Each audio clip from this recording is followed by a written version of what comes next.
Daily. Season 2, Episode 229 for August 17th, 2023. Tonight, we're going to be discussing Hawaii's top power utility accused of mismanagement. Yeah, starting out with a real banger. Canary Islands are flying high. Despicable Me is still going strong. Cold foam at Starbucks is just over $1. Not the deer. The world's longest, deepest rail tunnel derailment. There's a mom joke in there. Fiskers Alaska EV and the Hydro Homie Yeehaw, formerly known as Twitter. Acura ZDX Premium EV. Tomatoes need a vacation too. Send your refuse to your customers. Abuse of power with a DUI Chaser. And bait and switch tippers. Tonight on ohmTown Daily.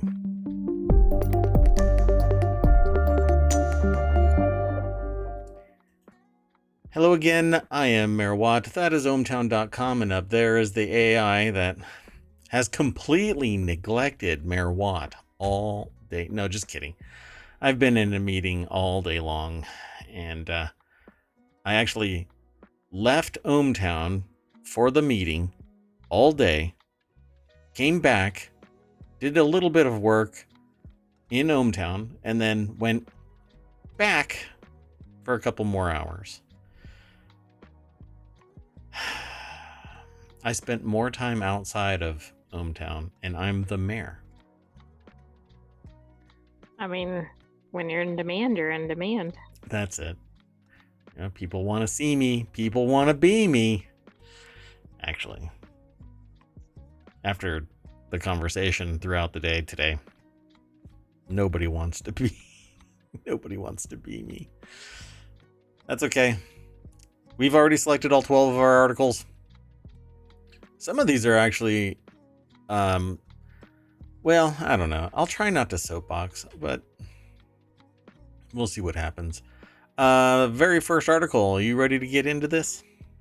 I'm ready. Did you have a whole bunch of fascinating news and exciting things that happened in the world of, well, not in the world of AI as in like, hey, tell me everything about AI, but how about in the world of, in your AI world, did anything really super exciting happen that you can talk about? I know that everything is double hush hush, top secret. I could tell you, but then I'd have to send my Terminator body to kill you. Well, exactly. I mean, Yeah. I only have details like that, so no, I don't have anything. And I don't know. This relationship is really weird. I went from finding a USB drive with a sentient AI on it from what I think is the future to living in fear for my existence. ohmTown. Absolutely safe and secure. Unless you're the mayor. I didn't switch in time. It's so analog. I do the high-tech transition and then I'm like, mash the button. Anyway, I'm noodling around with a new mini keyboard that I got so that I can do certain things. Here, like I just threw a URL into chat, but I'm going to show y'all my latest, the coolest mini keyboard. I got two of them. Okay, so here's my new keyboard.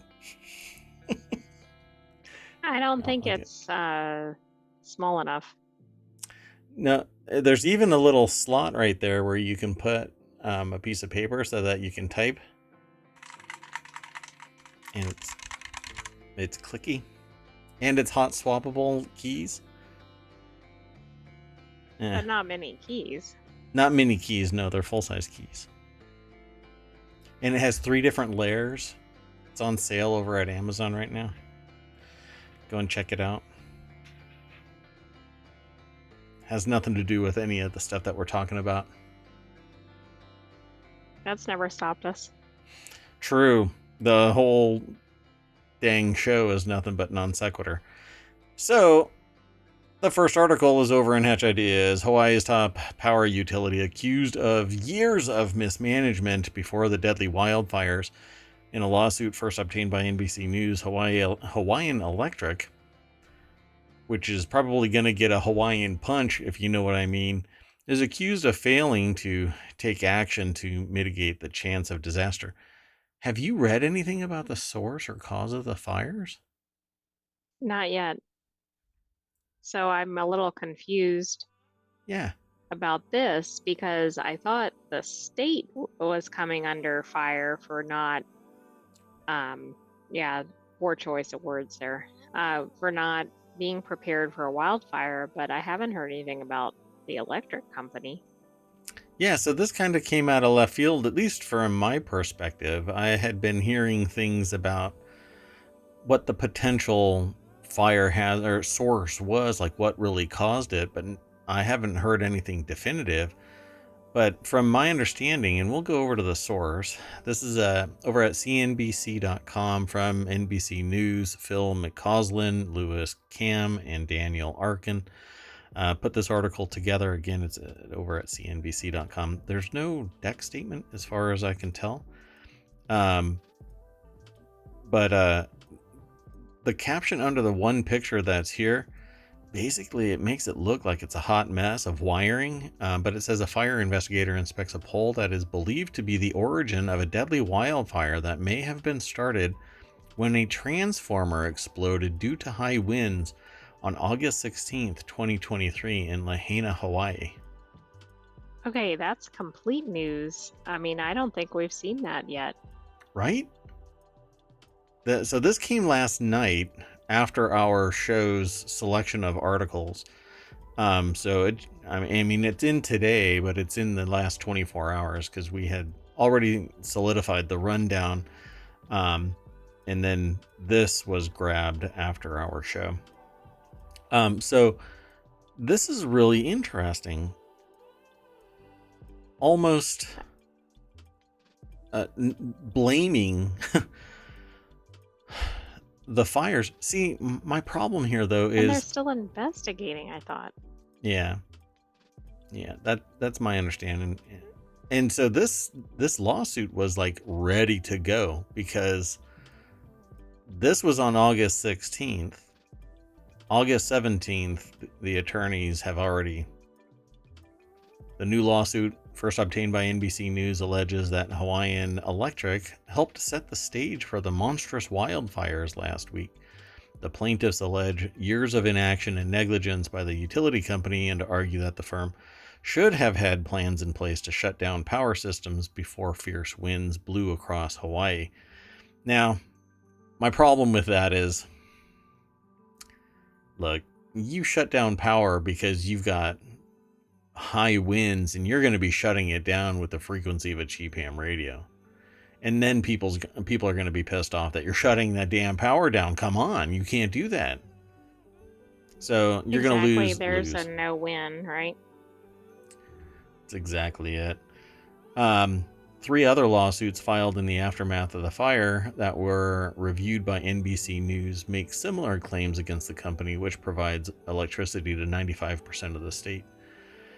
Well, when 95% of the state is provided by one solution provider, there's zero competition, which means that there is no impetus to improve the integrity without being mandated by the state or some what's going to be labeled an overreaching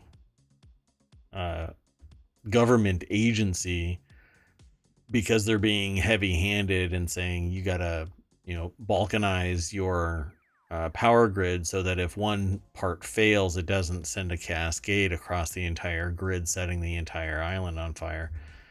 Really should call it a state, right? An entire state on fire, because the fires blew over to other islands. Exactly. So it became a hot mess, literally a hot mess. Over 100 people have died. Right, and I think that number is going to go way up, unfortunately, because they're still doing a lot of recovery missions. Yeah, apparently, in one instance, a 2022 funding request for 189.7 million from the Hawaii Public Utilities Commission to harden its power grid statewide, Hawaiian Electric said that the risk of its utility system causing a wildfire ignition is significant. The company said it needed the funding to ensure its facilities were not, quote, the origin or a contributing source of ignition for a wildfire. Okay, that's a problem. Like, that's showing that they're aware that they're not set up well. So, where did all of the money go that people were paying into the system wherein they didn't have 189.7 million to harden the My system? guess, it was going towards tsunami preparation or other things. Gotcha. That's just speculation. I don't know that. Right. So, quote, it's worth noting that even in places where this has been used, it is controversial and not universally accepted. Hawaiian Electric President and CEO Sheila Kimura said at a press conference referring to formal power shutoff. It can be seen as being a hardship for those customers that have medical needs. That's what I was kind of referring to. I was implying that people would be upset if you just arbitrarily turn it off based on high winds. Well, when is the winds too high? And how fast should you respond to these high winds? I guess you could put little breakers on there so that when the wind blows too hard, it automatically turns it off. But power isn't like that.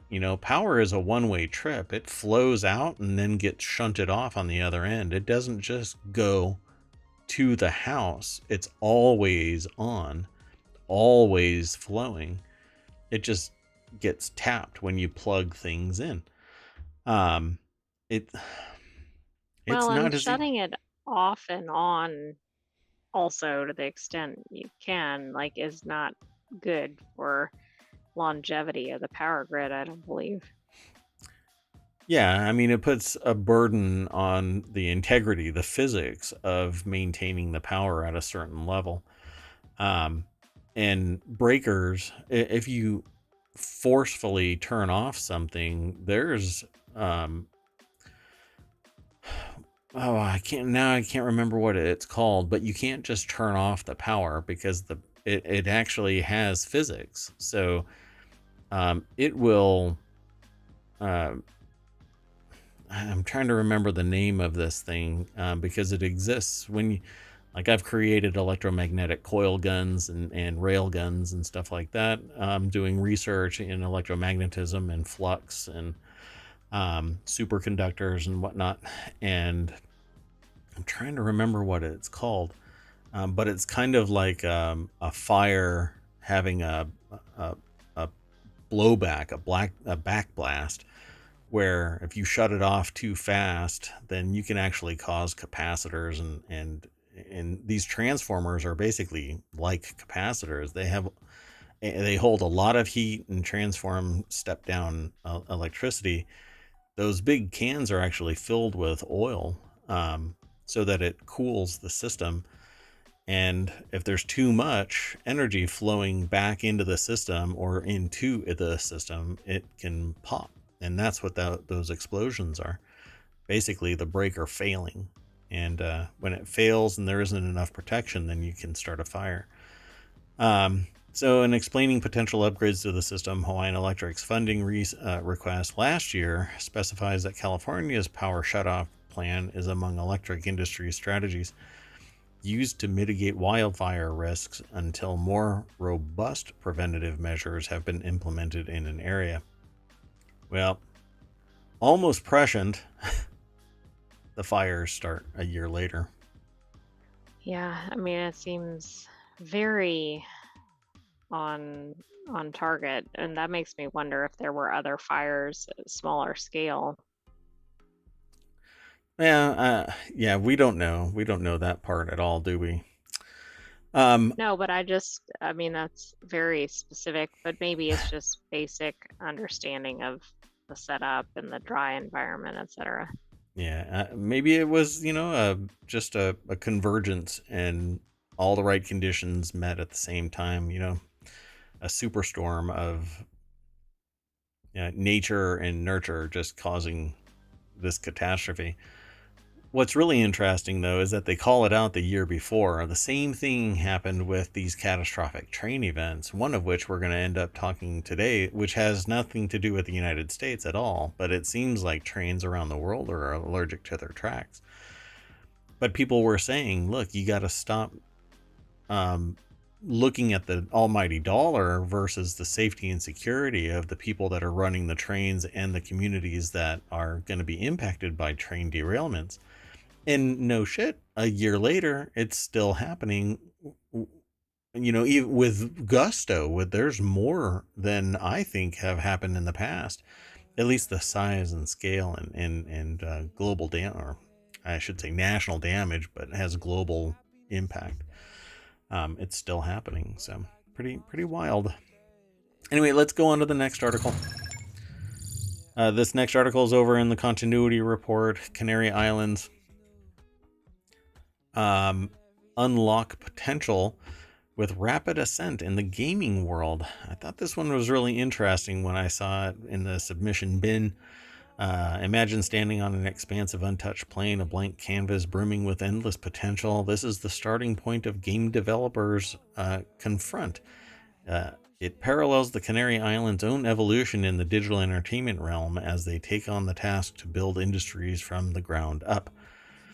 So you kind of go, what the heck is this all about, really? Well, Canary Islands unlock potential with rapid ascent in the gaming world. This is an article over at Variety.com by Callum McLennan. And essentially what's going on is they're providing funds and huge discounts on deductions, not taxes overtly, but in front of it. It's not tax incentives in front of the project, but deductions based on the cost that everything is going to be operational, and they give money.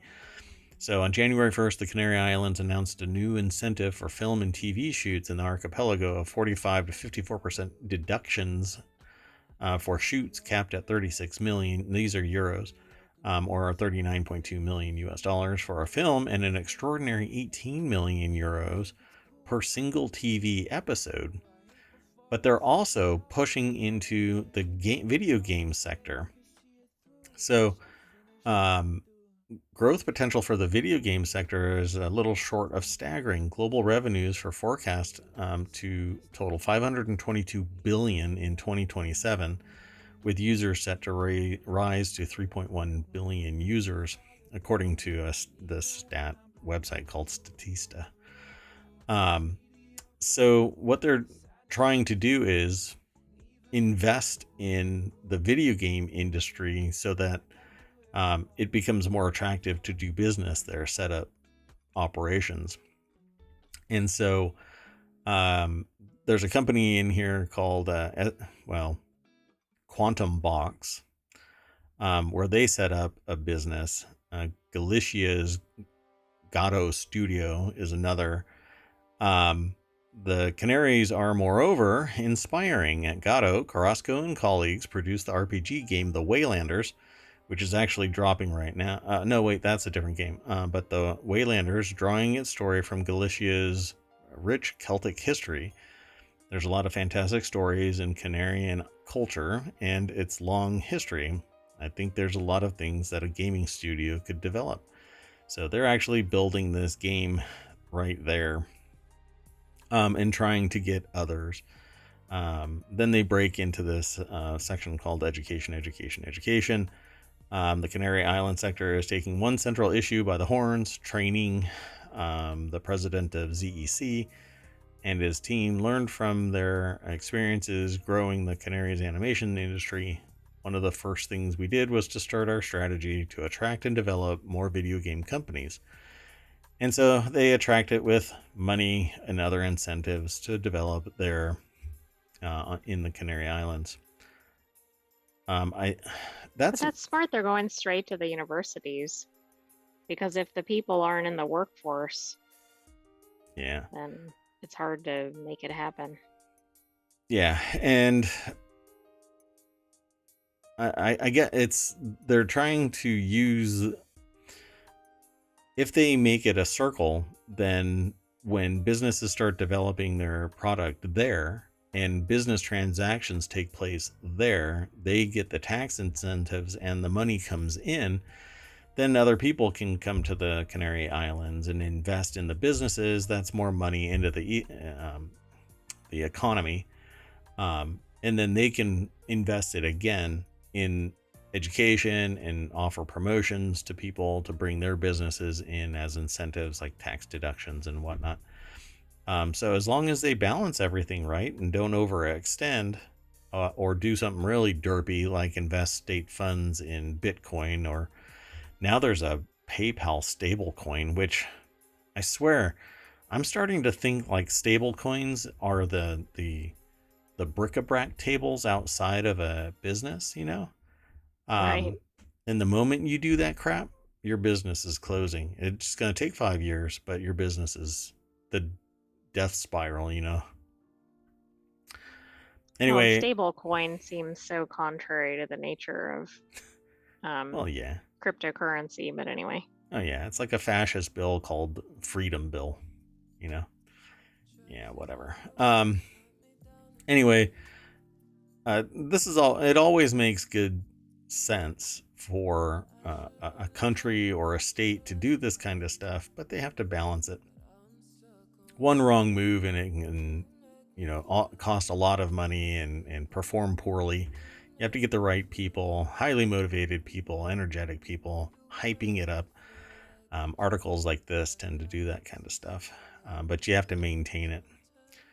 Well, it Um, sounds like they already did that with the animation industry. If so, maybe they already kind of have a model they can follow. I know the conditions aren't exactly the same, but yeah.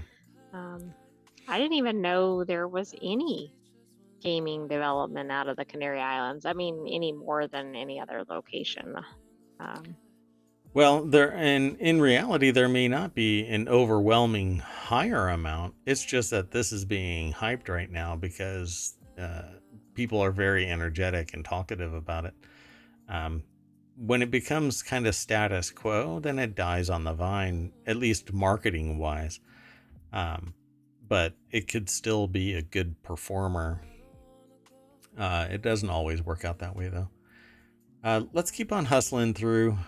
Um, I want to kind of get through the articles today and let people go about their day. Let's go. The next article is about Despicable Me, and not me, I mean the show, the franchise Despicable Me. I'm glad you gave some context.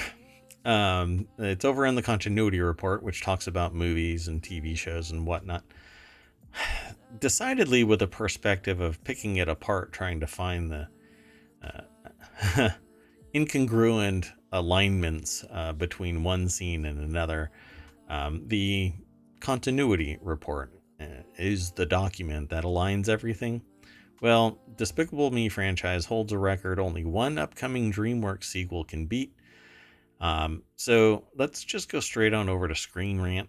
The Despicable Me franchise holds a record only one upcoming DreamWorks sequel can beat. The deck statement is Illumination's Despicable Me franchise currently holds an impressive record that DreamWorks Animation Shrek 5 has a great chance of breaking. Despicable Me is right now the highest, it's surpassed Shrek as the highest grossing animated film franchise, earning $4.6 billion worldwide. I had no idea. Like, if you asked me what the highest grossing franchise was, I probably would have listed at least five things or for animated above this. I mean, I think it's great. I just didn't realize it was in the lead. So it says, however, Shrek has the potential to reclaim its title with the release of Shrek 5, as there is relatively small gap of $600 million between the franchise's box office grosses. The success of Puss in Boots: The Last Wish has increased anticipation for Shrek 5 and suggests that it could smoothly surpass Despicable Me's record, unless Despicable Me 4 generates significant hype. I don't get how Shrek could get to 5. Right? Like, there's going to be a 5th Shrek right. Like, movie. how can they? I mean, I think Shrek is great, but it doesn't seem like it has enough directions it could go in to have that many movies. Is that where you're going? Yeah, I don't know how it even has, Shrek 2. Shrek I got. There was a story there. It was a unique IP. Something was coming out of there. I mean, it was a unique thing. Shrek 2, to me, seemed to be pushing it. Shrek 3 was a money grab, and even people that I know that talk about this stuff were like, that's a money grab. There's a Shrek 4? I actually didn't know that there was one. I Maybe don't it's even not get it. called Shrek 4, but anyway. Right. It must be the Puss in Boots one. I thought that was a separate thing, though. So Shrek 2, Shrek the Third, and Shrek Forever After each made more than that globally during their respective releases, which I had no idea. And those are the names of the other. So Shrek 2... That's why we didn't really know there was a Shrek 4, because it's not labeled that way. Yeah, it's Shrek Forever After. And now Shrek 5 is able to follow the trend of the earlier installments. The franchise could undoubtedly surpass Despicable Me's record to reclaim it at the top spot. But so if I understand this right, Despicable Me only has 4. Right? Yeah, the upcoming Despicable Me 4. Yes. And Minions 3, which is a separate franchise because it's not directly tied to Despicable Me, because it doesn't have Gru, right? The Minions ones are just about the Minions. Right. Not the full IP. So the others, right? All of these, all of the Shrek ones have Shrek, right? As far as I know. Okay. Right, I guess so. So right, because that's not including the Puss in Boots, it looks like. Right. So to me, see, the fantastic reception of Puss in Boots: The Last Wish, which is a separate entity, has added to the anticipation for Shrek 5. But still, what this is sounding like, though, is Despicable Me 4 is the 4th installment, and Shrek 5 is the 5th installment, which means that Despicable Me, if it were to reach the 5th, right? It would destroy. Right, but I think just at this snapshot in time, Shrek is probably going to take the lead in the near future. Yeah, but I think you're right. Like, overall, it's probably going to be Despicable Me. In a, if you were to average them out, Despicable Me is crushing Shrek. Right, because it's had fewer movies and it's in the lead. Yeah.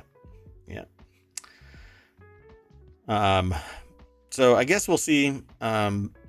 These are always fun to watch, but I don't watch the Shrek ones because I always thought that it just kind of went meh, after the first 2. I thought the first one was really good. I don't really remember much about the second one, but never watched I don't even know if I saw the third one. 4th, the musical.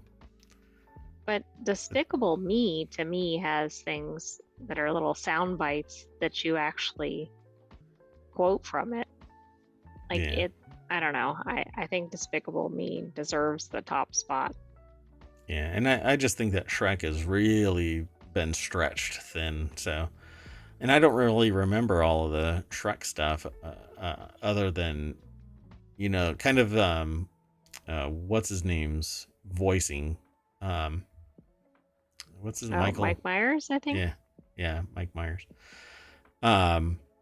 He does his particular shtick, and I remember the general air of that.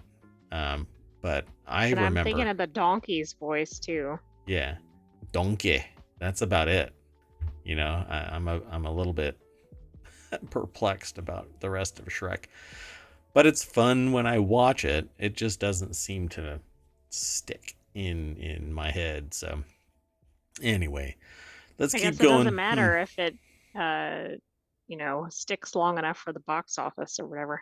Yeah. Oh, you know what? I totally flubbed this. This is over at screenrant.com, and Aaron Johnson is the author of the article. So sorry about that. I normally say it at the beginning of the um, segment, but I flubbed that. So let's keep going, though. The next article is over in ohmTown Daily. Starbucks $1.25 cold foam is the chain's most popular drink add-on. It's a $1.25 add-on and one of the most expensive. And here's how it's made, according to Business Insider. Grace Dean is the author of this article. All of those look delicious, by the way. I want any of those. This looks like a... It should say what they all are, though. It doesn't say this. It doesn't say it down here, but I didn't know that the cold foam add-on has been around since 2018. I thought that was a recent thing. Yeah. But I don't go to Starbucks anymore, you know? Hey, here's a life pro tip, everybody. You can make coffee drinks in the privacy of your own home by For spending much cheaper. for much cheaper. One time, you buy your coffee maker. It doesn't even have to be a really fancy or expensive one. Nope. Just a basic one. Yep. And then you make your coffee the night before and you stick it in your refrigerator and it's ice cold if you want it. And if you get a thermal carafe, you get a coffee maker that has a timer on it so that in the morning it's already made. They're not that expensive. And even if you do, you spend a lot, not necessarily a lot because price is really subjective.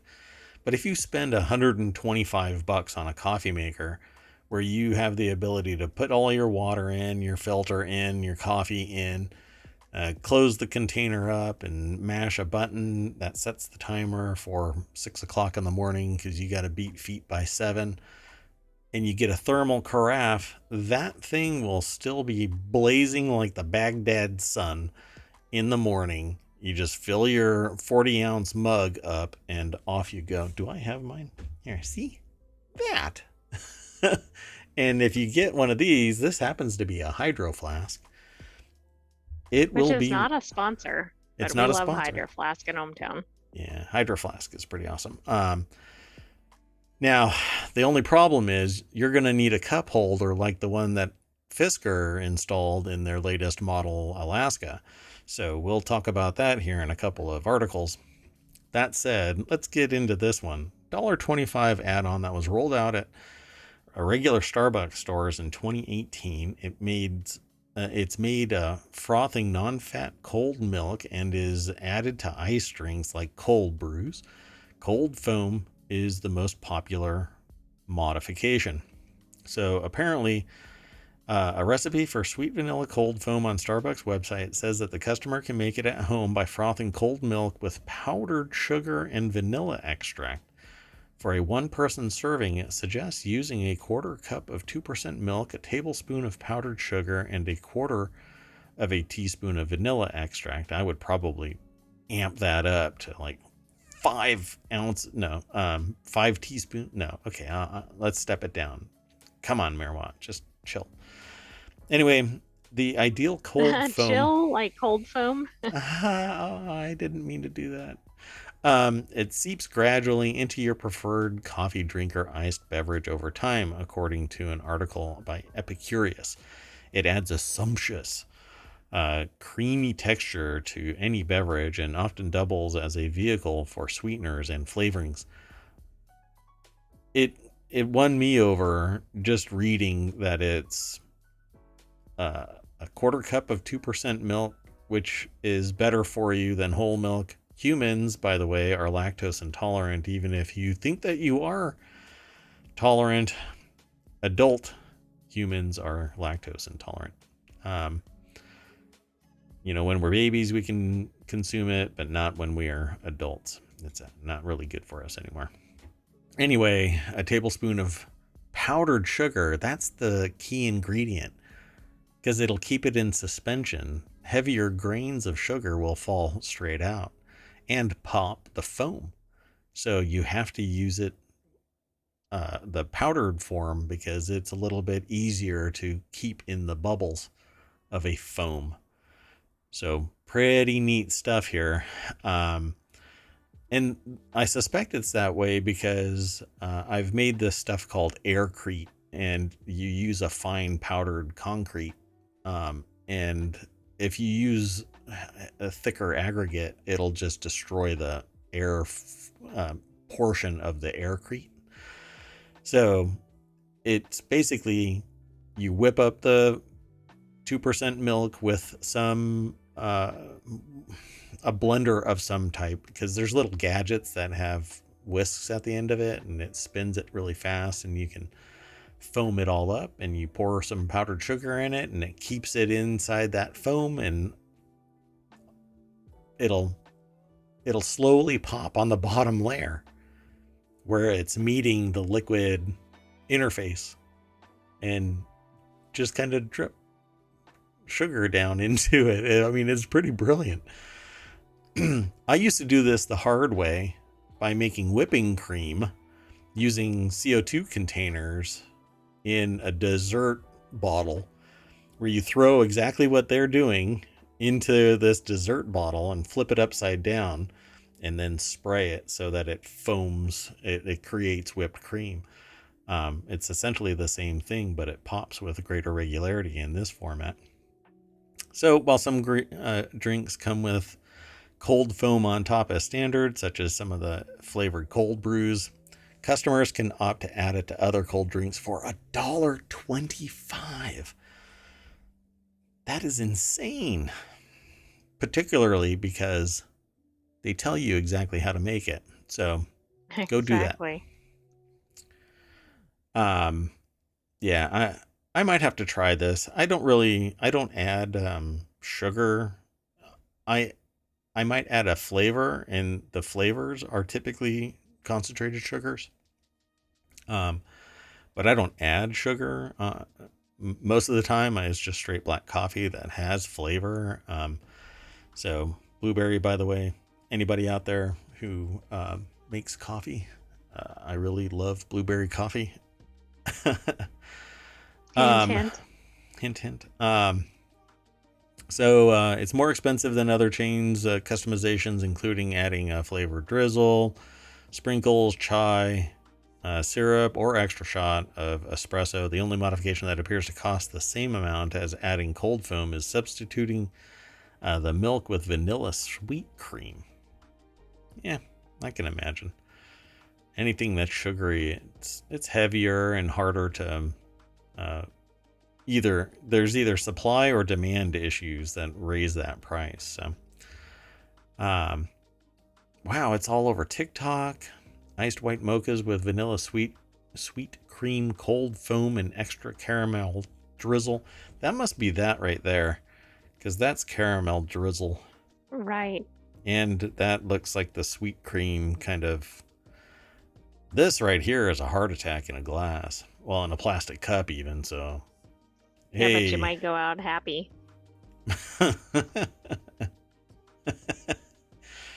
That's the AI there.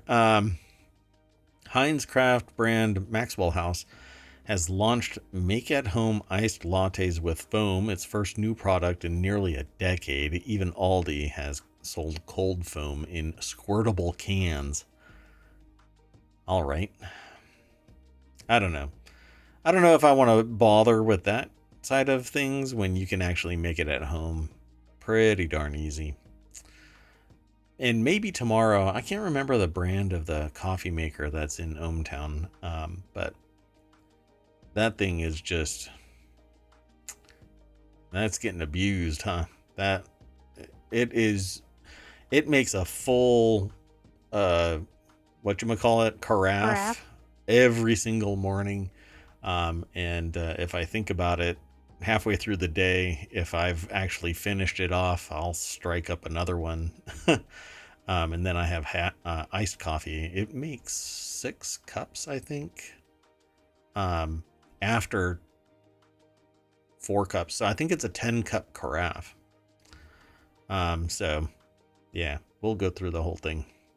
Not the AI. The AI doesn't. The AI is a sentient AI. They don't drink coffee. Wow. Okay. Anyway, hey, let's go on to the next article. This next article is over in Hatch Ideas. World's longest, deepest rail tunnel is to close for months after a freight derailment in the Swiss Alps. Recognized as a feat of engineering, the Gotthard Base Tunnel through the Swiss Alps is a vital thoroughfare for goods and cargo. But apparently, it has become allergic to its tracks. Sam Meredith over at CNBC.com put this article together. National Railway Operator SBB said Wednesday that 16 cars had jumped the tracks in last Thursday's derailment, and some badly damaged freight cars remain stuck inside the 57.1 kilometer or 35.5 mile long tunnel. No one was injured in the incident, but investigators have since shown that the damage to the West Tube was considerable. Recognized as a feat of engineering, the base tunnel through the Swiss Alps is a vital thoroughfare for goods and cargo. Well, this is, I guess, the tunnel equivalent of the Suez Canal getting something jammed in its throat. So, let's see here. How long? Months? Things are going to be going up in price on either end of that tunnel? Looks like it's going to suck. The operator currently assumes that both tunnel tubes will be available again for all rail traffic to a limited extent at the beginning of next year, while the undamaged East Tunnel tube should be able to operate from August 23rd for freight traffic. I mean, what about all the rest of the freight that needs to come through? What is it with transportation this year? It seems like everything has been impacted. I don't know. There were some other things where I was sitting there going, what the heck is going on? It just seems like there's a lot of things that are like, I've heard this from other people now, not just outside of ohmTown, but like far and away outside ohmTown, other states. But like, people that do construction aren't doing the job. They're not showing up on time. They seemingly lackadaisical. Even though they're in demand, they don't show up for the gig. Landscaping doing the same thing. Builders doing the same thing. In anything pretty much industrial, it basically has a kiss my ass attitude no matter what. Also retail, medical, I mean, a lot of things have that right now. But then they show up. When they do show up, right? I had a quote because I didn't want to mess with it because I was really busy and I wanted it done while I was working on other stuff. And it's all really about opportunity cost. If I have other things that I can do and it makes economic sense for somebody else to do it, I'll pay for somebody else to do it, right? I got a quote to replace 2 taps on plumbing and install a faucet for which I had already purchased, and they wanted almost $1,100. And I'm like, so guess whether that's been replaced. Well, you didn't have to disclose that, but no, but I mean, the point is it was too highly priced. Yeah. I mean, $1,100. That is outrageous. I mean, it's way beyond what it should have been priced. Considering what it is and how it gets done, it didn't need to be $1,100 because it wasn't, and everything is accessible. It wasn't that big of a deal to get to it. It's just that I was working on other stuff and I figured that, if the price is reasonable, and honestly, it makes more sense to have somebody else do it who does it every day. Yeah, and can get it done. And I feel the same way as anybody else that's in a profession. You don't pay me to just work for 40 hours a week. You pay me to get X job done, at a certain quality level, whatever the time frame is, right? So if I'm hired for 40 hours a week and I can get a job done in 20 hours, then I got the job done in 20 hours, on budget, early, right? So I understand wisdom and subject matter expertise and whatnot leading to a certain price point. Not a problem with that. But this was seriously This was at least $1,000 four an hour. times what I thought it was going to be priced Yeah, at. yeah. If it was like $500, that would still have made me wince, but I would have paid it because it would have been them getting it done in a fast manner, and I would have trusted the work being done. But that was over twice the price that I was willing to pay, meant that it went for more than $250 an hour, right? If they would have taken 4 hours to do it, right? So obviously they were literally this. I think that this person could have gotten it done, or any professional could have gotten it done hour and a half. Because they weren't. Yeah, I think even that's generous. They weren't installing a sink. They weren't replacing drains and whatnot. It was already done because there's a garbage disposal in place. So you're not replacing anything up there. All you're doing is cutting off the hot and cold water lead. Anyway, totally sidetracked. Talk about falling off the rails. This is definitely it. But anyway, it just seems like people just aren't doing what they say that they're going to be doing when they say they're going to be doing it for a price they say they're going to do it. And when they do show up, it's exorbitantly priced.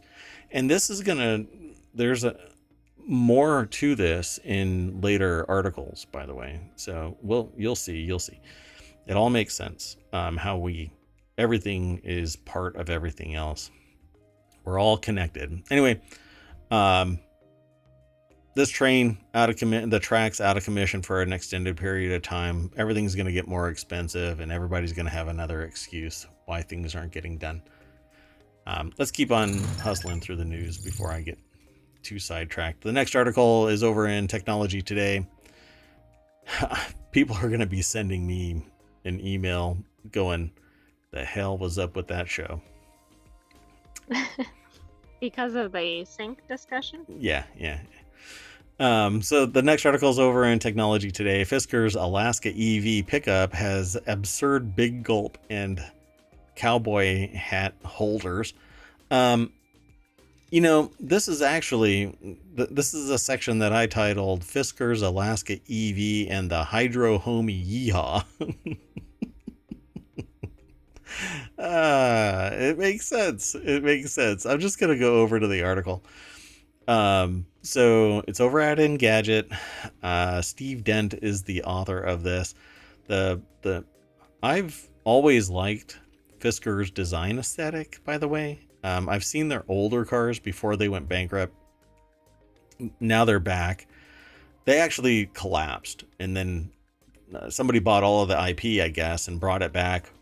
Or it was in hiding. I'm not sure what was going on. But anyway, this article over at Engadget has a picture of a Fisker Alaska. I don't know if it's a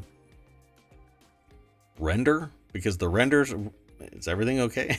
The Fisker design is really cool looking. It's very ridgeline looking, but it's an EV, a fully EV luxury vehicle, upwards of 340 miles in range, but that is like lab settings, for crying out loud.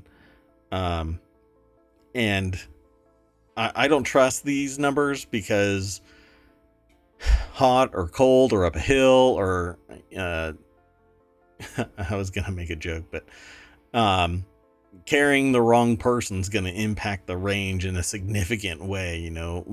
Where my ICE vehicle, I can pile all kinds of stuff into it and I'll still get to my destination a whole lot faster than any EV. As long as it doesn't matter. Anyway, Fiskers recently unveiled Alaska electric pickup with a starting price of only $45,400. Kind of pushes it into the high. It's the high level of the reasonably priced luxury vehicle, because all electric vehicles are luxury. Right, but I'd say it goes further than that, because based on the prices of um, internal combustion SUVs, for example, Yeah. this isn't that far from those. I mean, I think those are too highly priced, but it's pretty close to that starting price.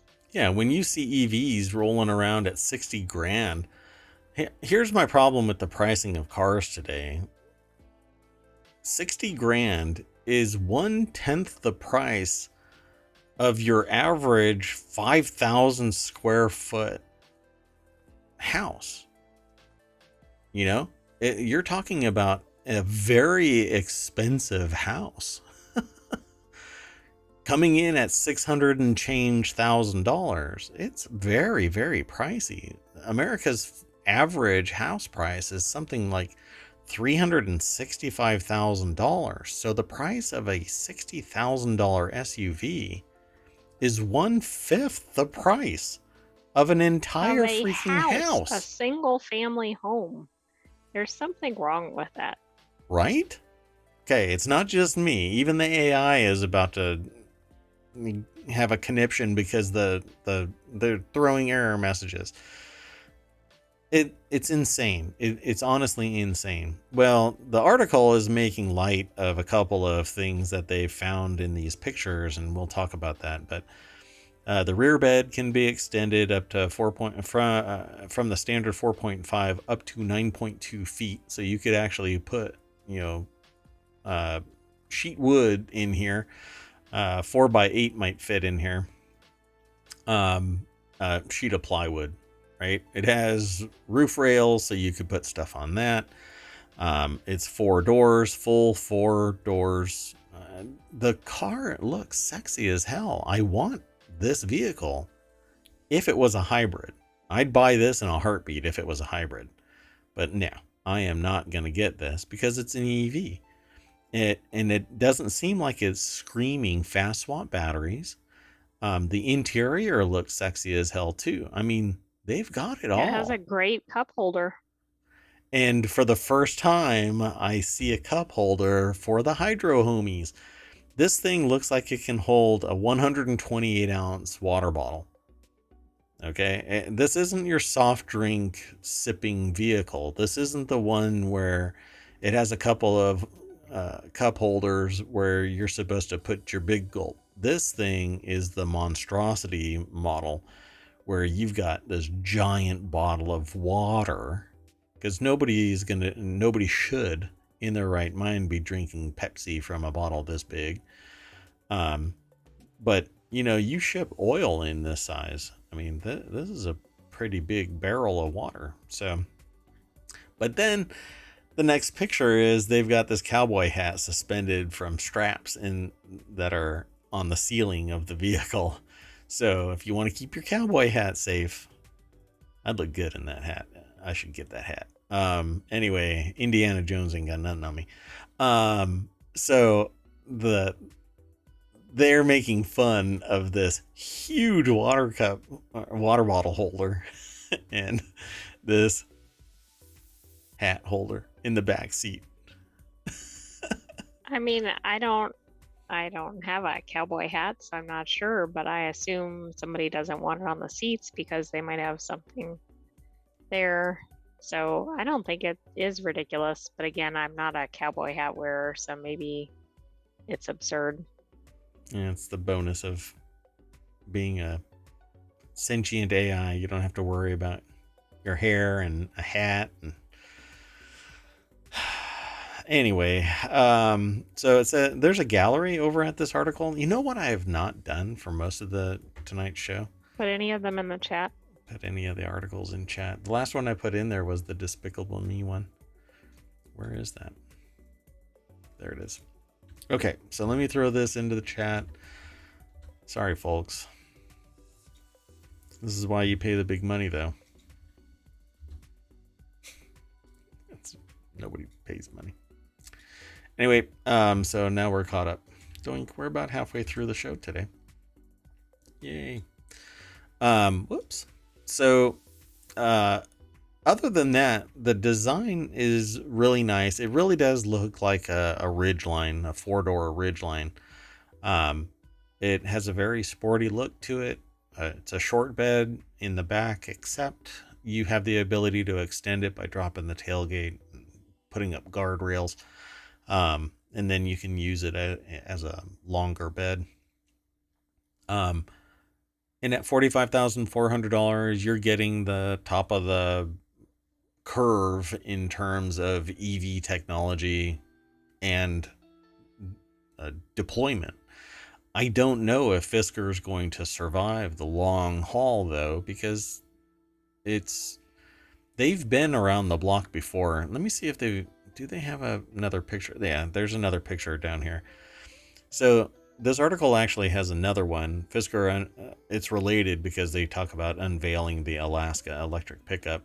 And so back in the day, they had a car that it's kind of a cross between their little crossover right here, and which you can't see in the podcast, but basically think of an Ioniq. This is kind of, it looks like an Ioniq, but take an Ioniq and the Ronin EV supercar that's from Tesla, which is this one back here, and they have a baby. And that's what the old Fisker EV looked like. Except that on the roof of the old Fisker were solar cells. And it would actually charge as you drove it around in the sun. Or parked it in your driveway. You know? And I loved that car. And there is someone that's outside of ohmTown that actually has one of these, and I've seen it sitting in the parking lot. And I ended up talking to them, and I'm like, how did you end up with this car? And they said, oh, I've got a lot of these kind of cars. And I'm like, what does that mean? And they said, exotic cars. And I said, what the hell are you doing here? And right. I mean, you'd think it'd be somebody in Los Angeles or somewhere. Yeah. Not parked right outside ohmTown.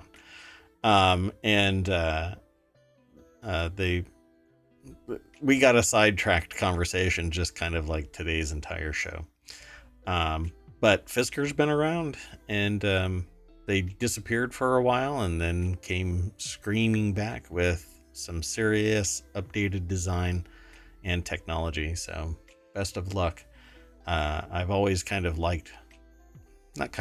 always liked Fisker's design, but I wish them luck. Let's keep going. I'm gonna hurry up. The next article is over in the Hatch Ideas channel. A bombshell report found at least 18 brands ads were placed next to verified pro-Nazi, formerly known as Twitter accounts. The article is over at entrepreneur.com. The key takeaways from the article that's been put together by Madeline Garfinkel is the deck statement says Gilead Sciences and NCTA halted ad spending on the service formerly known as Twitter because their ads were placed next to fascist content. How does fascist content make it into a platform? Have we not learned a single freaking thing in history? I mean, are we really surprised here? Not about the advertising, but just it's kind of a free-for-all on X, I think. Except it's not, right? It depends on who if you pay are. enough, it's a free-for-all. Yeah, if you pay enough, it's a free-for-all. So Media Matters found that 18 brands ads were featured alongside pro-Hitler content on the service formerly known as Twitter. The post Elon Musk takeover of the service formerly known as Twitter seeks to lure advertisers back amid content moderation concerns. I think people are out of their freaking mind to be using the service still. Mainly because I think that there's a wingnut at the helm and is trying to create a dystopian one-size-fits-all app similar to another country's wingnut consortium there. Pharmaceutical company Gilead Sciences and NCTA, the Internet and Television Association, suspended ad spending after being notified their ads had appeared next to content from the account. By the way, the Elon Musk is actually suing a company for drawing attention to the fact that this is taking place. Because it harmed their advertising, their commerce. And apparently, so what we're all supposed to do is let what has been historically abusive peoples continue the abuse, and we're supposed to sit in silence. We're literally supposed to sit there and let the Nazi, racist, fascist bags of mostly water return to power because we're supposed to be silent because freedom of speech allows what? The construction of hate messaging? No, that's not how it works. Well, Anyway, and I think it's worse than that because not only do they not seem to go out of their way, or let me rephrase that. They don't go against any hate speech. They don't monitor it. They don't stop it. In fact, they seem to kind of invite it. But and they amplify it, also right? go against people that are either anti-hate speech or pro inclusion, or I mean, they've been Yeah. clamping down on people that have arguably positive messaging. LGBTQ plus allies are marginalized, and if you say Media is any, marginalized. Yeah. I yeah, mean, labeled as being state sponsored, but it's not. It's less state sponsored than SpaceX and Twitter, well, X and Tesla and etc. I mean, so much stuff has been government supplemented until it has traction that pretty much everything is. I mean, he made his entire fortune off of state sponsored budget. It's taxpayer dollars that are paying for SpaceX, for crying out loud. It's taxpayer dollars that are. projection, I guess. It's just so much bullshit. Anyway, Media Matters and other observers have documented how X, and I'll say it's X here, has remained a dangerous cesspool of content, especially for advertisers, the organization wrote in the report. Since Elon Musk took over the service formerly known as Twitter, X has placed ads for numerous brands directly on Holocaust denial, white nationalist, and neo-Nazi accounts. So, amplification, basically empowering these wingnuts to get their message out to like-minded wingnuts. And it's just a sad state of affairs, and I hope that the timeline resets. Okay, this one burned me out, so I'm going to go on to the next article. See, I make it known what my bias is, and my bias is, there is a limit to how wide open my arms are and how accepting I am of everything. There is a certain concern that I have, but it's I'm not sitting there trying to reform the Nazi Party. I want people to follow the law. I want people to engage in the social contract in a responsible, positive manner. I want people to accept everybody for who they are and not. It's a Malcolm X thing, it's a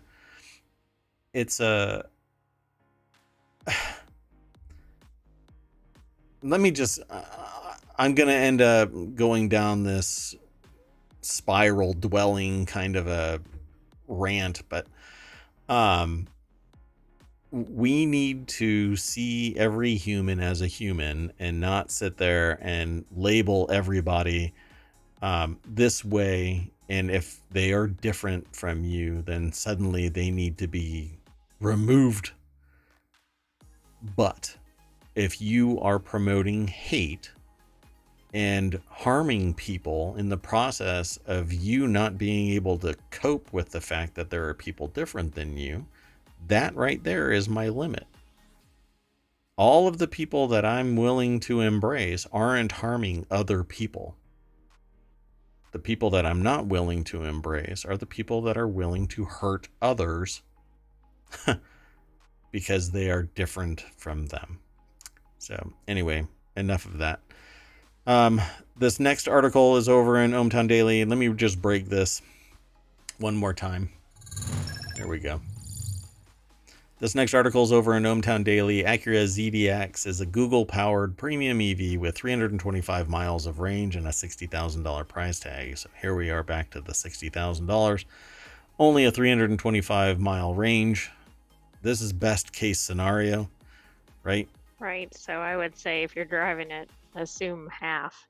Yeah, just really. So you don't end up getting stuck somewhere. And that's really what it is. You can't drive 325 miles of range because you're not going to hit a supercharger at 320.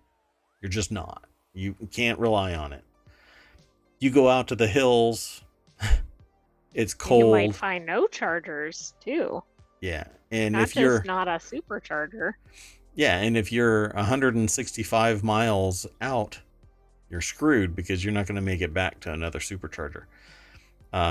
Sad state of affairs, but that's how it is. I'm sure a lot of people cope with it, right?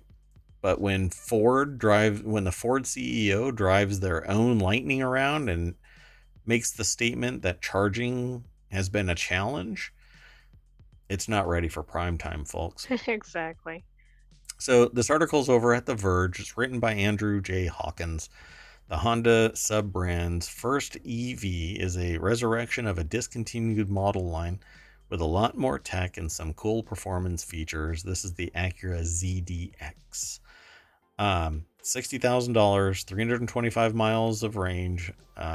It was discontinued. The ZDX line was discontinued a decade ago after poor sales. So, hey, bring back a discontinued because of poor sales model. That's interesting. Maybe they were like, because it looks like it wants to be a station wagon, but with a sportier Acura look. I mean, yeah, it's kind of this nebulous. It looks like it's borderline hearse. I don't know. It kind of looks like a lot of crossover cars to me. I don't know. That back end looks like it wants to be a hearse. Anyway, the rear wheel drive version will have more range with an estimated 325 miles per charge, while the all-wheel drive version is expected to get 315 miles. All right. I guess there's 10 miles worth of friction between all-wheel drive and rear-wheel drive. The sportier Type S trim will come with performance-tuned dual motor powertrain and start at $70,000. Acura calls the Type S with a 500 horsepower powertrain the most powerful and best performing Acura SUV ever. Yeah, it better. It's $70,000. Yeah, exactly. And it has a wheelbase of 121 inches, so this thing is gonna fill your garage, so to speak. It sounds dirty. Acura will be accepting pre-orders for the ZDX later this year, and in addition to being the first Honda Acura vehicle to be sold online, the company is also developing a marketplace for charging products. Yeah, all right. You're going to be using the same supercharger as everybody else. How about we get the charging infrastructure first, and then we get all these cars? I don't know. It needs to come in tandem, but that's not what's happening. And the reason why it can't come in tandem is because it's not fast swap, and that can't have multitudes of adoption. You can't have multiple competitors buying from a source, right? There's 15 different gas companies out there, and it's because they all can vie for purchasing gasoline from various providers and compete on service or feature set or something value added. But that's not what's happening here. You're only going to be able to use one brand of supercharger. It's the Tesla ones. It's the one that's being supported by federal grant, um, and research and development and standardization.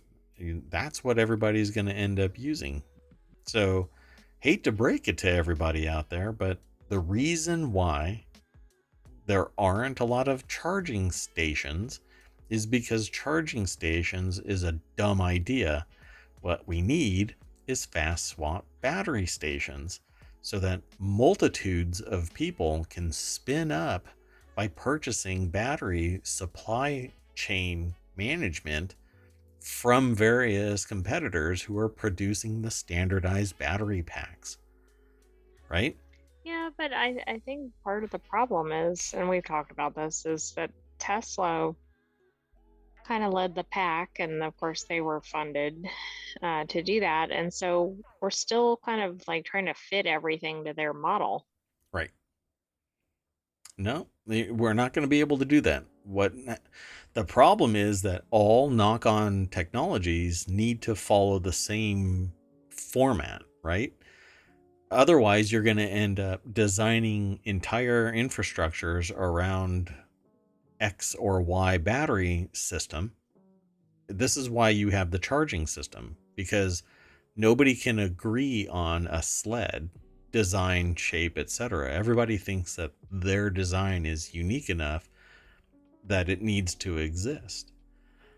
But if you were to build, if somebody were to design a sled, a chassis where any car can bolt onto it, then you'd be able to standardize around fast swap battery technologies. You know, we all use AA batteries, AAA batteries, 9-volt batteries. They're standardized, and you can get a multitude of them from competitors, whatever they are, right? Amazon Right. Basics, by the way, apparently has a spectacular set of batteries that for all the reviews are in, and they say that the Amazon Basic batteries are pretty awesome. I'm actually, well, anyway, it doesn't matter. But if we were to standardize around what amounts to AA batteries, right? And I think we are, right? 400-volt batteries or something like that, right? You make a mechanism, a sled that slides into every design and allows for the standardization of taking batteries out and putting new batteries in, similar to filling a gas tank. We'd all be very, very happy, because all you have to do is pull in somewhere and they grab the batteries from the back end of, like right in the back, there's like a little battery door, and a mechanism can reach in and grab the batteries and pull them out, put new ones in, and it goes from the back all the way to the front. Everybody has I the see the same. only way that happens is that they mandate a specific specification. The industry has to agree, yeah, and it's to the betterment of society, to the customers. But then every single knock-on technology that makes advancements in battery tech is going to have the same footprint. It'll always have to be the same. Otherwise, you'll Yeah, have to redesign the entire car. but I mean, I guess that's kind of how cars have operated with things like the gas tank. hmm Well, I mean, there's different sized gas tanks, different shapes. Right, but they still, yeah, it's not quite the same. But Yeah. Um, and different cars have different brakes. Yeah, that's why you have different brake pads, different oil pans, different. Everything on a car is a little bit different, but models are interchangeable, like certain things, right? Spark plugs, for instance, there's great continuity between one vehicle and another. Um, you just have to get the right. There's enough differentiation that there's several hundred spark plug types. Anyway, we will be following this, until all of the cars are automated and everything is fusion powered, but we'll keep on talking about it. Let's keep going though. The next article is over in ohmTown Daily. Burger King in India says tomatoes need a vacation too, and they've been removed from the menu due to inflation. So Burger King in India has taken tomatoes off the menu due to food inflation per Reuters. Signs outside 2 outlets in the country explain that it's because tomatoes need a vacation too. Tomato prices have shot up drastically due to India's food inflation, which is at its highest since January 2020. And what's interesting about this is just a year ago, maybe it's a year ago, maybe 2, they actually were throwing so many tomatoes out into the streets because they got so cheap that they needed to drive the prices back up, so they artificially constrained the supply. Amanda Go over at BusinessInsider.com put this article together.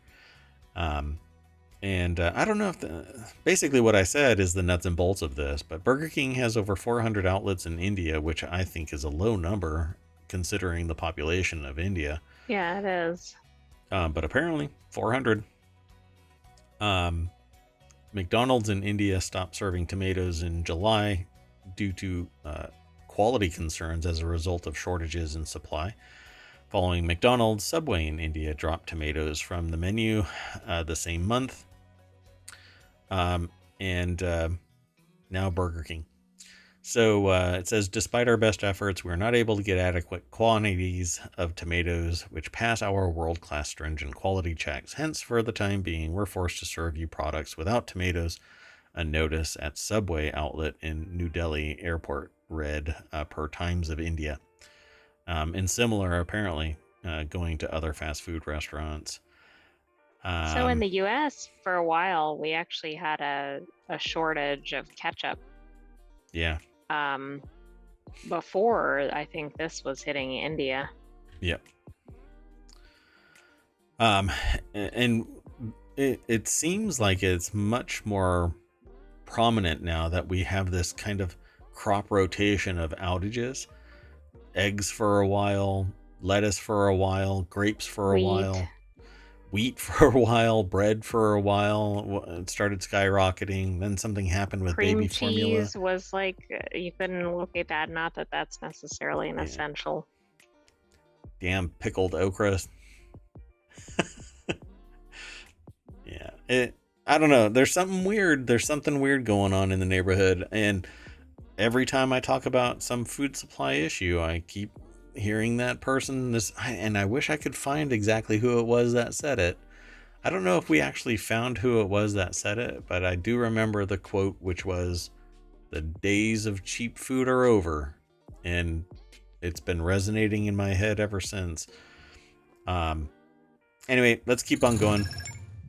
The next article is over in the Continuity Report. Netflix will mark the end of DVD biz by sending up to 10 randomly selected discs to customers, which is the equivalent of taking a FedEx box and shipping it to somebody at UPS. So Netflix is offering hardcore fans of its DVD by mail service one last disc binging session before it folds the iconic red envelopes for good. My understanding is it had already stopped not too long ago, but it stopped recently.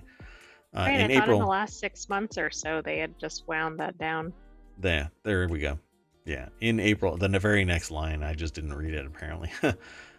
In April, the company announced the shutdown of its dwindling DVD by mail business after 25 years.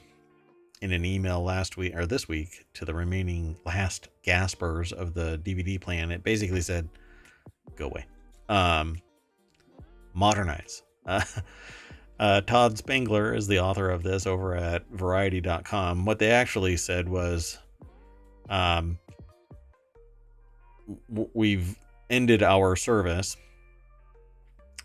Netflix extended a few, do they call this finale surprise? I don't know if it's meant to be final or finale, but Because it doesn't have the thing.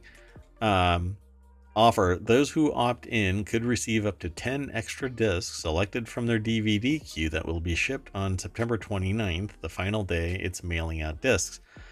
Let's have some fun for our finale. Netflix says in the email, as first reported by Collider. You won't know if any extra envelopes are headed your way until they arrive in your mailbox. Eligible customers must click on a link to activate the promotion, and Netflix adds in a disclaimer that's subject to a limited quantity and while supplies last. We wish you happy viewing and truly thank you for being part of our final season. Enjoy each and every red envelope. I don't know if they're expecting it to come back. no, I think this is kind of cool. First of all, they're doing opt-in, so you're not necessarily sending to somebody that doesn't want, but Right. I think they just go out, and since they're not going to need them, then the customers get to keep them. So I think it's kind of a cool way to end. See, that's what I thought too. But how do you get rid of all your extraneous packing material? If you don't want to have to worry about destroying and paying the price for shipping millions of CDs to somebody, for destruction, document destruction, what do? Make it somebody else's problem. You make it somebody else, you pack all your garbage into this box, and you get a really big box because you've had them sitting in your garage or whatever, and you pack all kinds of stuff in it, dirty socks and a gym towel, and you put one keycap in there, but the box is like a refrigerator box, and you send it off. It's all yours. That's basically what's going on here. I thought it was funny. I'm just gonna move on. Netflix revenue from DVD by mail business steadily declined over the years as the company pushed users towards the streaming service. In 2022, the DVD business generated $145.7 million, down 20% year over year, which represented just 0.5% of its total revenue. Hey, everybody's kicking and screaming into the 21st century. I mean, I'm actually surprised That's a lot of money. that they held it on as long as they did, and that the customers held on as long as they did. Like, I didn't even know until it must have been around April that they were still doing the buy mail. Okay, so just to give this a perspective here, $300 million is 1% of Netflix's total revenue. Yeah. Okay, let's move on. The next article is problem. Need warrant to raid newspaper investigating DUI cover-up. Solution, judge who crashed into a school whilst license suspended from another DUI. We talked about this a couple of days ago, by the way. This article is from Above the Law. They always have these brilliant deck statements. The article's from Joe Patrice at Above the Law. The deck statement is, Judge, First Amendment, hold my beer. So we talked about the fact that the 153-year-old Marion County record, of which Joan Meyer was co-owner of, passed away. A lot of the claim is due to the stress pressed upon this 90-year-old woman. I think she was 93 or something like that. I think she was 98. Yeah, she was up there, almost as old as the newspaper, apparently. But she passed away because of the stress of the police raiding her house and the newspaper, based off of the newspaper looking into allegations of various things, because there was so much weird shit going on.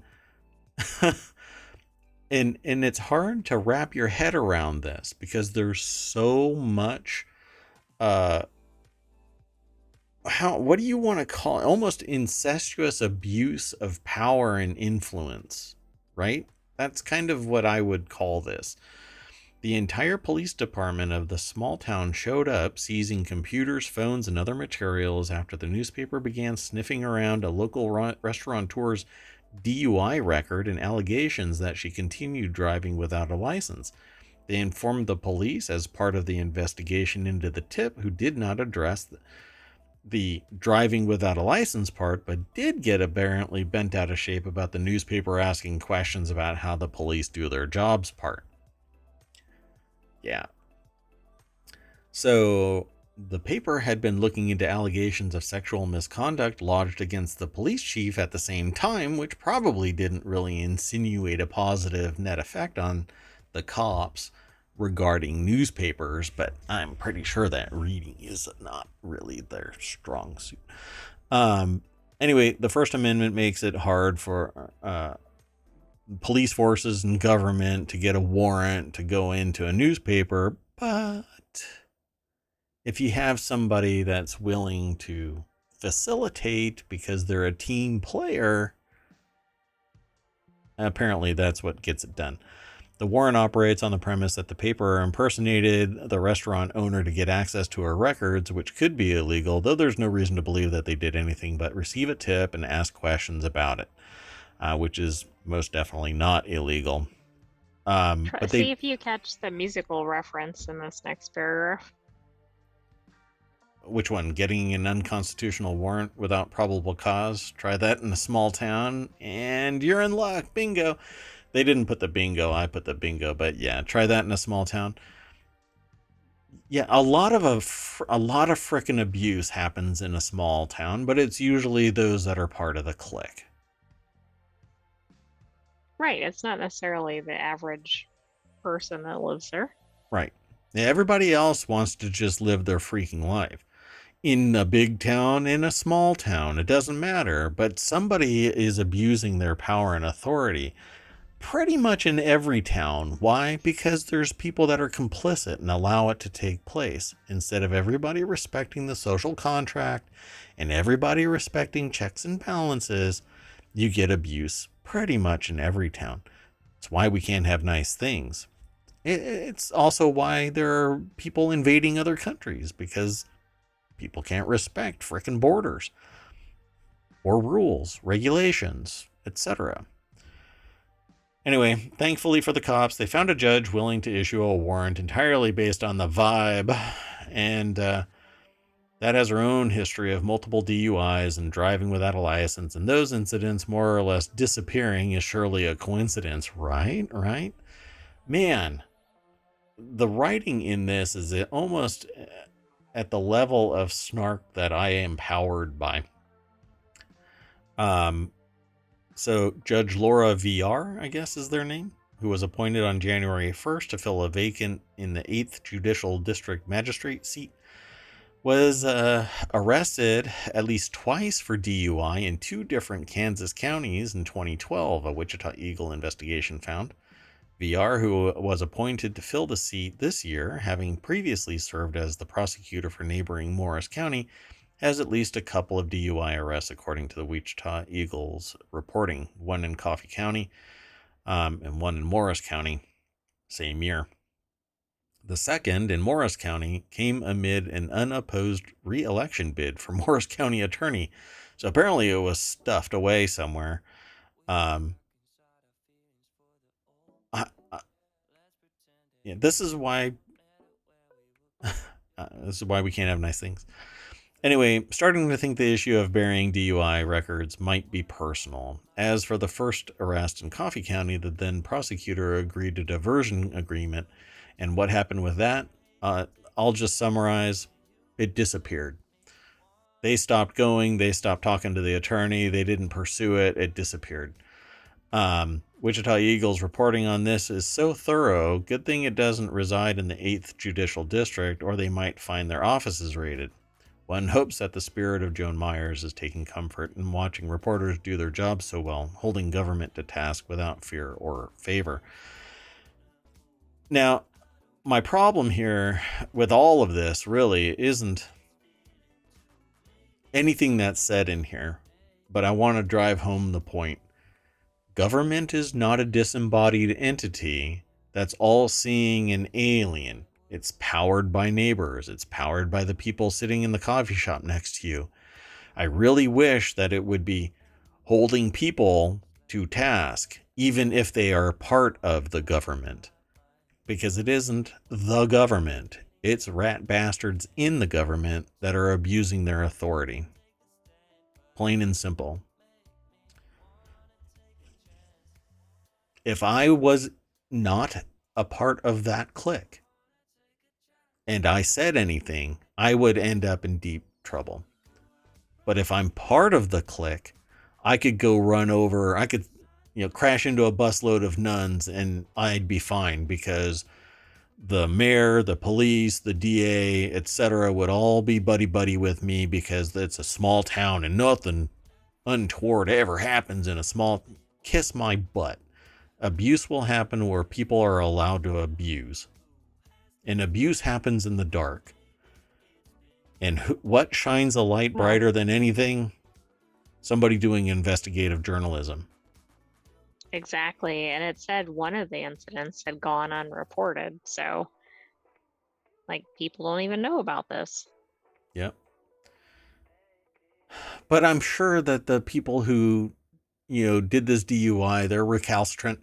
They're really sorry. They'll never let it happen again. Oh, they did it twice in the same year? Well, son of a bitch. While they were under suspension from the first one, they Right. shouldn't have even been driving. Right. Yeah.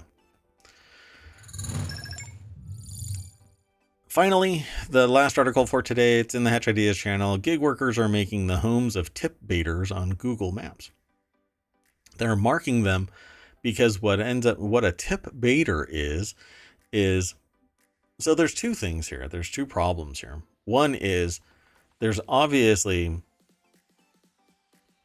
okay, let me read this little snippet here. Many Americans are over excessive tipping culture, but gig workers rely on tips to get by. There's a multitude of issues with this whole story, the ecosystem around this, society's acceptance of this, blah, blah, blah. So let me just get into this. Amanda Breen over at entrepreneur.com put the article together. What tip baiting is where in the field for the gig economy worker to deliver your food, it says this is what you're going to tip. Let's say $10, right? So if something is $50, you basically take 10% and double it. You got your 20%, right?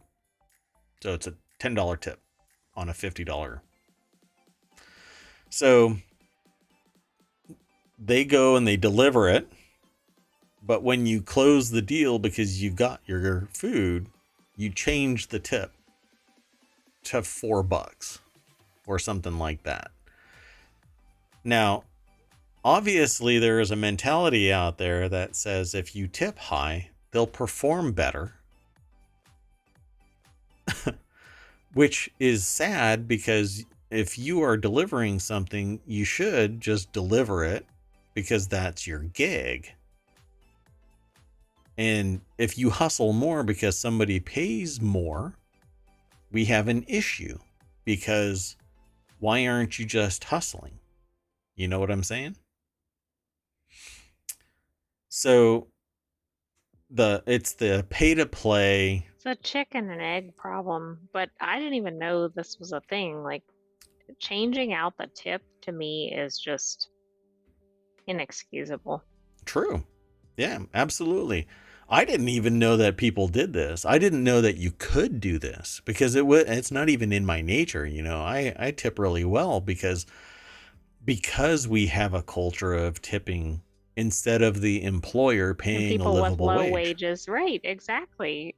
Like, if I'm tipping, I want the worker to get that tip. Like, I cannot imagine dangling some sort of tip in front of somebody and then swapping it out.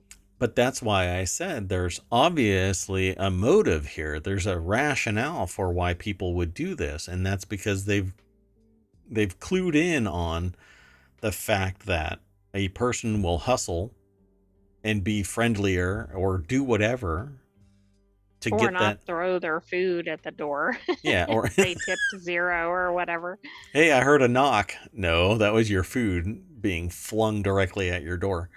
It was a single knock because your cheeseburger is now planted suction cup to the glass.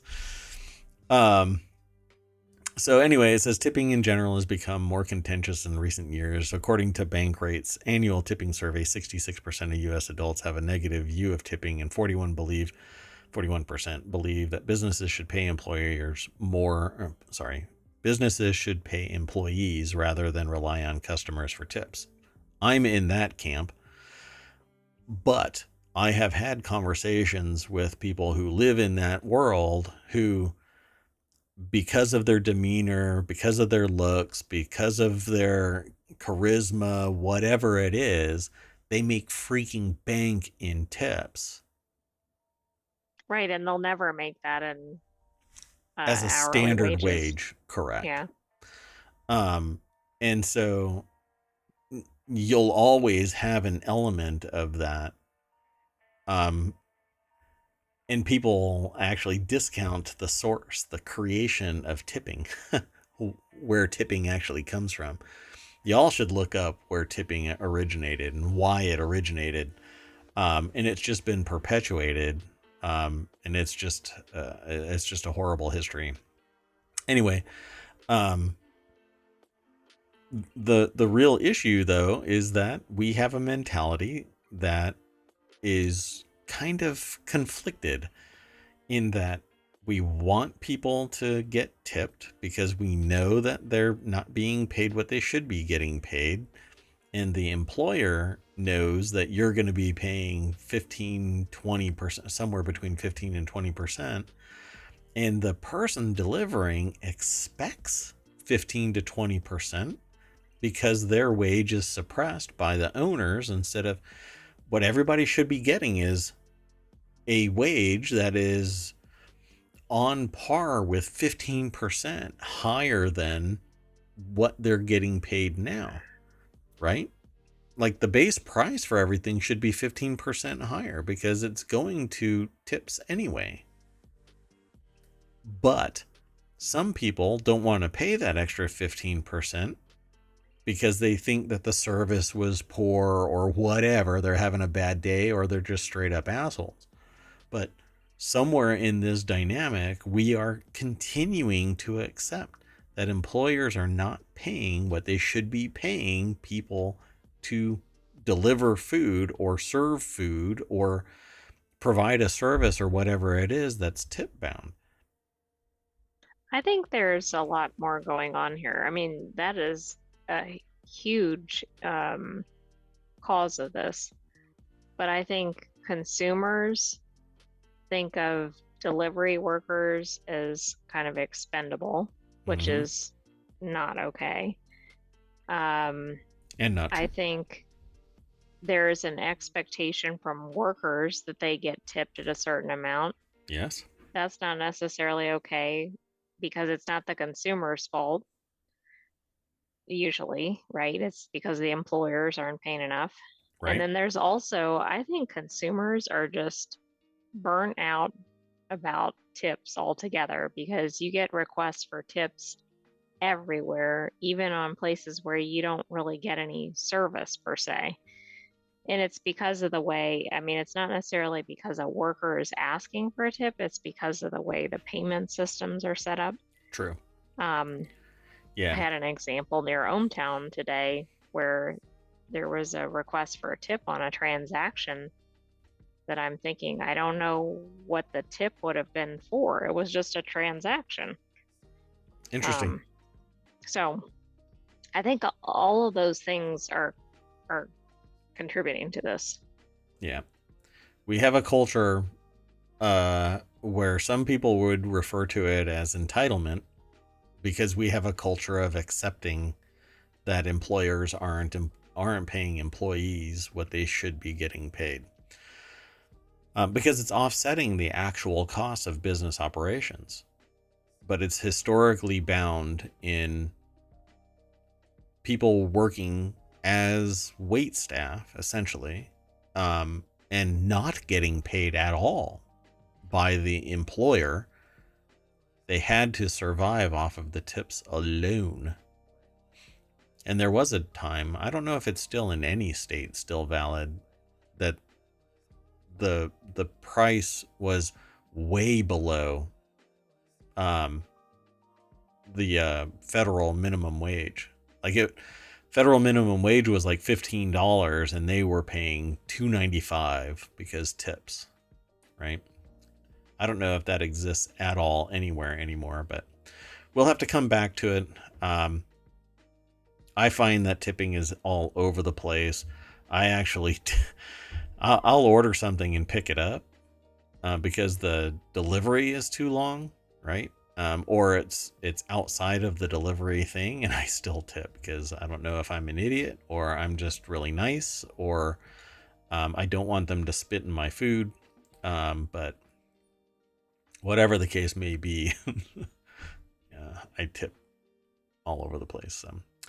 Anyway, and it's costing me my Ferrari, damn it. Anyway, that's it for today. We always bring us back to the front page where I refresh that front page and we end up trying to find stuff. There was an article in yesterday's post ohmTown Daily show where a teacher was fired. No, I'm sorry. It wasn't a teacher. It was a restaurant worker was fired from a fast food restaurant. They were like a senior manager. And they were given $250 million. And then there was a follow-on suit that awarded them again $2.7 million. I didn't see that. And I'm like, man, and they were like a Subway thing. They worked at like Subway or something as senior management for an area. They were like a district manager. And it was during some riot, and they were scapegoated as being the person that was responsible for not like solving the problem. It was because two black guys were arrested for being in the restaurant and not paying for anything, and so the police were called and they were arrested. And I know from experience, by the way, because the AI and I were in a restaurant once where two black guys were in the restaurant, and the owner, it was the pizza place by the lake, and the owner was getting mad that these two guys were in the restaurant, and they were having a friendly conversation amongst themselves waiting. And I think they had drinks, but they hadn't ordered any food. And the owner got belligerent with them, and the cops actually showed up, and the two guys had got up and left, and I actually went out and I talked to the cops and those two guys, and I said, because the cops were patting them down and I think was going to arrest them for trespassing. And I actually stopped the whole thing, and I said, I don't know what is going on here, but if they were trespassing, then so were me and the AI, because we hadn't ordered anything yet. We were there the same time that these two people were there. So I think that y'all should just let them go, because I think that the owner is racist as hell. And was profiling them because I was there just as long as those two. And the cop was like, okay. And the last thing that I know is they let him go. And the two dudes thanked me. And I went back to that restaurant and grabbed my stuff and said, I'm out. And I never went back. And that restaurant actually was sold to somebody else. I think because of that. So it's really, there's some interactions with society out there that people don't really see very often. And sometimes the article is right here in ohmTown. So I like to draw attention to it, but we only have 10 to 12 articles every day. I've been pushing it to 12.